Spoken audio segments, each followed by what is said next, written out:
அர்ஜுனன் தபஸ் என்பது வனம் போன காலத்துல வேதவியாசர் வருகிறார். பாண்டவர்களே 12 ஆண்டுகள் வனமும் 1 ஆண்டு காலம் அஞ்ஞானவாச காலம் கழித்து வந்தா உங்களுக்கு நாடு கொடுக்க மறுத்தால் யுத்தம் ஏற்படும். அந்த யுத்தத்துல வெற்றி பெற வேண்டுமானால் துரோணாச்சாரி, கிருபாச்சாரி, அஸ்வத்தாம இவங்க எல்லாம் வெற்றி பெறணும்னா கர்ணடத்துல நாகாஸ்திரம், அஸ்வத்தாமிடத்துல பிரம்மாஸ்திரம் இருக்குது. அதற்கு நிகரான ஆயுதம் சிவபெருமானத்தில் இருக்கக்கூடிய பாதுபதாஸ்திரம். அந்த பாதுபதாஸ்திரத்தை பெற்று வரணும்னு சொல்லி அர்ஜுனோட சொல்ல இமயமலை சாரல் அடைந்து 60 அடி உயரமுள்ள கம்பத்தை நாட்டு அதற்கு மேலாக அர்ஜுனன் சிவபெருமானை குறித்து தவம் செய்து அந்த பாதுபதாஸ்திர கணையை பெற்றார்.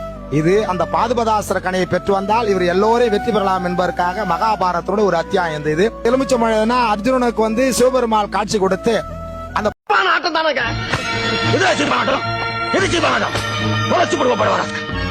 நீ செரிமானமாக கலை இல்லடா.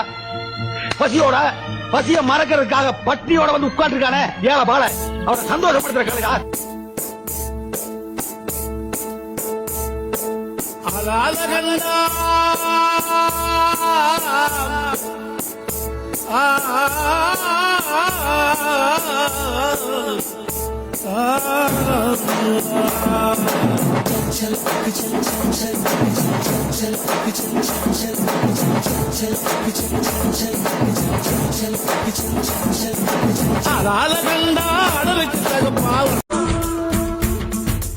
ஊருக்காக ஆடும் கலைஞன் தன்னை வரப்பான், தன் கண்ணீரை மூடிக்கொண்டு இன்பம் கொடுப்பான்.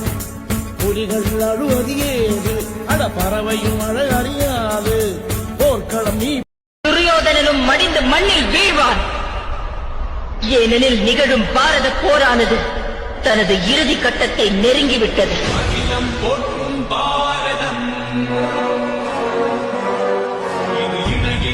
கண்டம் எனும் இந்த பூமியில் தர்மமானது நிச்சயம் ஸ்தாபிக்கப்படும்.